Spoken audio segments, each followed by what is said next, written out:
मेरे free fire lovers, आपका एक बार फिर से स्वागत है इस वीडियो पर। और इस वीडियो में आपका यहाँ पे मैं आपका सेट बी का ए का कंप्लीट करने के बाद सेट बी आपका यहाँ पे पार्ट आपका 2 लेके आ चुका हूँ। पार्ट 2 में देखिए आपको मैं क्या बात है सर, क्या बात है सर, क्या बात, ये बात है।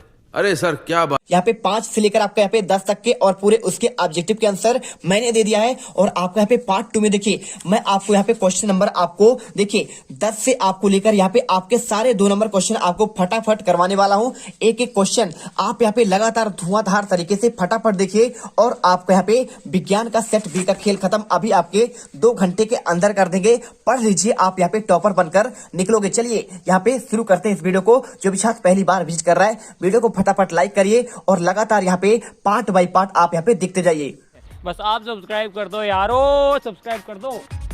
क्वेश्चन आपको यहाँ पे दिया गया है, क्वेश्चन नंबर 10, प्रकाश का अपवर्तन क्या है, आपको इसका आंसर आपको हम बताएंगे। ठीक है, तो चलिए आपको इसका आंसर लिखना देखिए। प्रकाश की किरण का किसी आपका एक पारदर्शी माध्यम से दूसरे पारदर्शी माध्यम में जाने पर माध्यम बदलते समय अपने सरल मार्ग में आपका विचलित हो जाने की घटना प्रकाश का अपवर्तन कहलाती है। क्या कहलाती है? जब एक माध्यम से दूसरे माध्यम में प्रकाश जाता है तो अपने मार्ग से विचलित हो जाता है, उसे कहते हैं प्रकाश का अपवर्तन। आपने पढ़ा होगा, कैसे पढ़े होंगे? आपने पढ़ा कि नहीं पढ़ा? पढ़ा होगा। आपका प्रकाश का अपवर्तन आप अच्छे से पढ़ लीजिए और उसे आपको याद करना है। और इसके बाद देखिए क्वेश्चन आपको यहाँ पे दिया है, क्वेश्चन 12 आपको यहाँ पे लेंस के आपको यहाँ पे देखिए आपका आवर्धन किसे कहते हैं। पहले आप इसका आंसर देखिए क्वेश्चन नंबर 10 का, तो आपको इसका आंसर लेंस के आवर्धन की बात कर रहा है। तो आपको यहाँ पे देखिए आवर्धन क्या होता है। देखिए आपको किसी प्रकाशिक युक्ति द्वारा उत्पन्न आवर्धक वह अपेक्षित विस्तार है जिसमें ज्ञात होता है कि उस युक्ति द्वारा बना प्रतिबिंब आपका बिंब की अपेक्षा कितना आपका गुना आवर्धित है। आपको आंसर आवर्धन m बराबर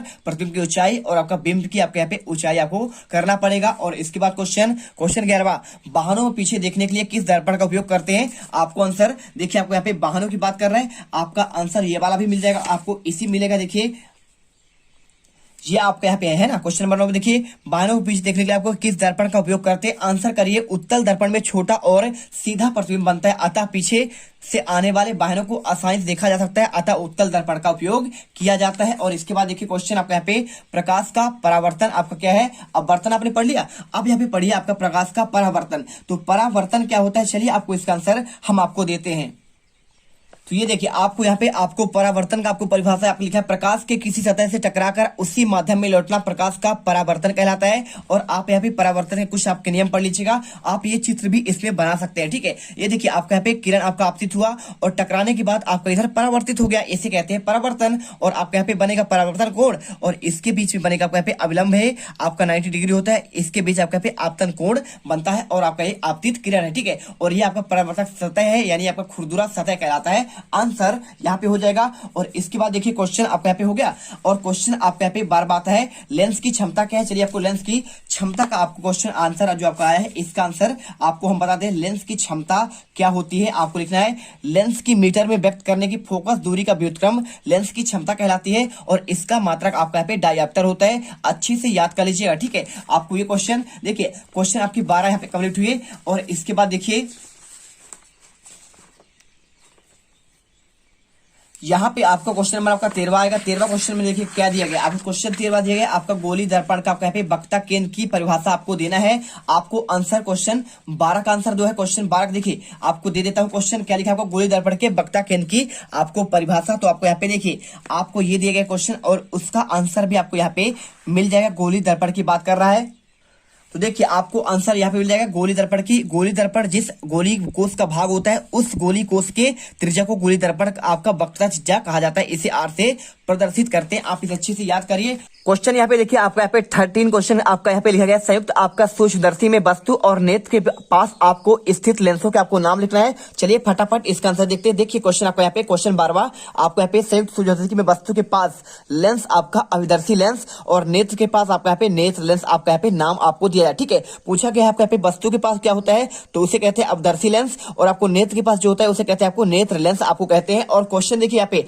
आपको यहाँ पे लिखा है सापेक्ष अपवर्तनांक से आप क्या समझते हैं, आपको इसका आंसर करना है। तो सापेक्ष अपवर्तनांक क्या होता है, चलिए आपको यहाँ पे आंसर हम इसका भी देते हैं। देखिए क्वेश्चन आपको ये दिया गया है, जब कोई किरणें एक माध्यम से चलकर किसी दूसरे माध्यम में अपवर्तित होती है तब आप क्या होता है, तब दूसरे माध्यम का अपवर्तनांक प्रथम माध्यम के आप सापेक्ष अपवर्तनांक कहलाता है और इसे 1 म्यू 2 से आपका यहाँ पे प्रदर्शित करते हैं। आपको फटाफट आंसर यहाँ पे इसे रेडी करना है। और इसके बाद देखिए क्वेश्चन आपको यहाँ पे दिया गया है, आपका क्वेश्चन 14, प्रकाश के आपके अपवर्तन के आपको यहाँ पे नियम बताना है। आपको यहाँ पे लेंस आपका सूत्र भी आपको यहाँ पे ज्ञात करना है, ठीक है। तो प्रकाश के अपवर्तन के नियम क्या है, देखिए प्रकाश के अपवर्तन के नियम आपको लिखना है। पहला आपका यहाँ पे नियम क्या होगा, आपतित किरण, अभिलंब और आपका यहाँ पे अपवर्तित किरण एक ही तल पर होते हैं और एक ही रंग के प्रकाश किरणें किन्हीं दो माध्यम में सीमा पर पृष्ठ पड़ती है और आपतन कोण की ज्या आपका अपवर्तन कोण की ज्या का अनुपात एक नियतांक होता है, ठीक है। इसे याद करिए। और इसके बाद क्वेश्चन आपको यहाँ पे ये हो गया। अब इसके बाद क्वेश्चन आता है आपको यहाँ पे क्वेश्चन आपका, देखिए लेंस आपका सूत्र लिखिए। तो आपका यहाँ पे जो आपका लेंस आपका सूत्र होता है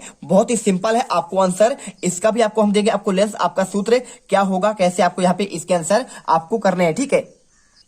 तो देखिए आपको आंसर आपको यहाँ पे मिल जाएगा। क्वेश्चन आपका 12 आपको यहाँ पे लेंस आपका सूत्र लिखना है। इसका आंसर आपको लिख देना है 1/f बराबर 1/v माइनस आपका 1/आपका u। आपको यहाँ पे आंसर आपका कंप्लीट हो जाएगा, ठीक है। आपको मात्र 2 नंबर क्वेश्चन है, आपको 2 नंबर का आंसर आपको इसके अकॉर्डिंग आपको यहाँ पे कर देना है। और इसके बाद लिखा है पूर्ण आंतरिक परावर्तन क्या है, आपके यहाँ पे 2 नंबर क्वेश्चन। आपको इसका आंसर यदि आप देखेंगे तो आपके यहाँ पे 3 चैप्टर ही इस बार आपके यहाँ पे आपके त्रैमासिक में आने वाले हैं। उसी में से आपका क्वेश्चन, सारे क्वेश्चन आपके इन्हीं पाठों से आ रहे हैं। देखिए आपका पाठ यहाँ पे प्रकाश परावर्तन, आपका अवर्तन, आपका ये क्वेश्चन पूरा आपका पे सिलेबस आपको दिया गया। आपको त्रैमासिक के सिलेबस में आपको यहाँ पे देना है, क्या देना है, आप क्वेश्चन दिया आपका प्रकाश के अपवर्तन हो चुका है, पूर्ण आंतरिक परावर्तन की बात कर रहा है। चलिए आपको यहाँ पे पूर्ण आंतरिक परावर्तन के बारे में आपको यहाँ पे आंसर आपको दिखा देते हैं। तो आपको देखिए आपको यहाँ पे आंसर मिल जाएगा, जब प्रकाश की किरण सघन माध्यम से आपका विरल माध्यम में प्रवेश करता है और आपतन कोण का मान क्रांतिक कोण से, देखिए आपतन कोण क्या होगा, यदि उसका मान क्रांतिक कोण यदि आपका 90 डिग्री से आपका अधिक हो और आपका प्रकाश किरणें एक दूसरे माध्यम में जाने के बजाय उसी माध्यम में ही आप क्या होते हैं, पूर्ण रूप से परावर्तित होने लगती है और यह घटना कहलाती है आपका यहाँ पे आपका पूर्ण आंतरिक परावर्तन, ठीक है। आवश्यक शर्त देखिए, प्रकाश किरण सघन से ही आपका विरल में प्रवेश करना चाहिए, पहला आपका यहाँ पे शर्त है। दूसरा आपतन कोण का मान जो है हमेशा क्रांतिक कोण से आपका अधिक होना चाहिए, तभी आपका यहाँ पे आपका होगा, ठीक है। समझ में आया क्या, आपको इसको समझना है। और इसके बाद क्वेश्चन देखिए, क्वेश्चन आपका यहाँ पे 15 दूरदर्शी किसे कहते हैं, आपको इसका आंसर करना है। दूरदर्शी, चलिए आपको यहाँ पे इसका भी आंसर आपको बता देते हैं दूरदर्शी के बारे में आपका क्या आंसर आपको लिखना है, ठीक है। देखिए दूरदर्शी क्या होता है, आपको यहाँ पे क्वेश्चन मिल जाएगा। देखिए दूरदर्शी वह आपका प्रकाशिक आपका यंत्र है जो आकाश या पृथ्वी पर बहुत दूर स्थित वस्तुओं का प्रतिबिंब नेत्र पर बनता है, जिसमें वस्तु स्पष्ट और आपको यहाँ पे आवर्धित आपके दिखाई देते हैं। ये भी क्वेश्चन आपका यहाँ पे 2 नंबर वाले क्वेश्चन थे। और इसके बाद देखिए आपको यहाँ पे क्वेश्चन आपका हो गया क्वेश्चन 16, सूक्ष्मदर्शी किसे कहते हैं। तो सूक्ष्मदर्शी क्या है, आपका यहाँ पे आंसर इसका भी आपको हम बता देते हैं। सूक्ष्मदर्शी के बारे में आपको क्या लिखना है, देखिए आपको जो सूक्ष्मदर्शी होता है किसे कहते हैं, आपको लिखना है वह यंत्र जो आपका सूक्ष्म वस्तु को बड़ा और स्पष्ट प्रतिबिंब बनाता है, सूक्ष्मदर्शी कहलाता है। और सूक्ष्मदर्शी 2 प्रकार के होते हैं, पहला आपका सरल सूक्ष्मदर्शी, दूसरा आपका यहाँ पे संयुक्त सूक्ष्मदर्शी। वीडियो अच्छी लगे दिल से वीडियो लाइक करिए। और अभी क्वेश्चन आपके यहाँ पे 2 नंबर वाले चल रहे हैं। और इसके बाद आपका यहाँ पे लास्ट क्वेश्चन आपका 16 ये 2 नंबर का, प्रकाश का प्रकीर्णन किसे कहते हैं। देखिए प्रकाश का प्रकीर्णन क्या है, आपको आंसर यहाँ पे देखिए आपको आंसर इसका भी आपको मिल जाएगा।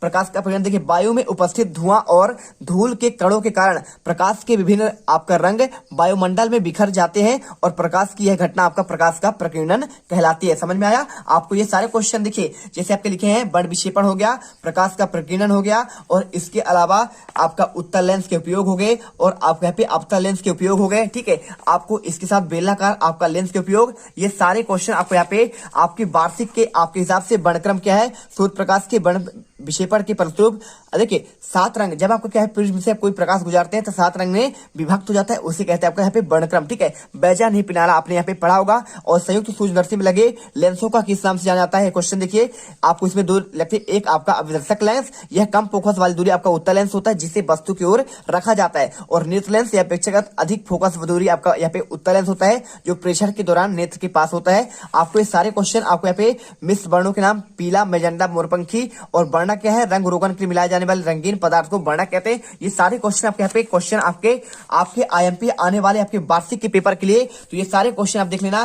स्वच्छ आकाश नीला क्यों दिखाई देता है, हम वर्षा होने के बाद आकाश में इंद्रधनुष क्यों देखते हैं, ये सारा क्वेश्चन अभी आपका आने वाला है, टेंशन मत लीजिए। आपका इसी में क्वेश्चन आपका आए हुए हैं। तो क्वेश्चन देखिए हमने 2 नंबर क्वेश्चन आपको यहाँ पे कंप्लीट कर दिया। आपके यहाँ पे आपका पार्ट आपका यहाँ पे 1 है और पार्ट 1 में प्रॉपर आंसर दे दिए हैं। नेक्स्ट आपका देखिए आपका पार्ट तुम लोग गलती से अगर नए हो तो सब्सक्राइब करो, वो जो लाल वाला बटन है उस पर अपने जीजा जी फेंक के मारो या फूफा जी, मुझे नहीं पता, बस क्लिक हो जाना चाहिए। अब मैं भी जा रहा हूं, मुझे मुठिया पेलने जाना है। बाय। वो है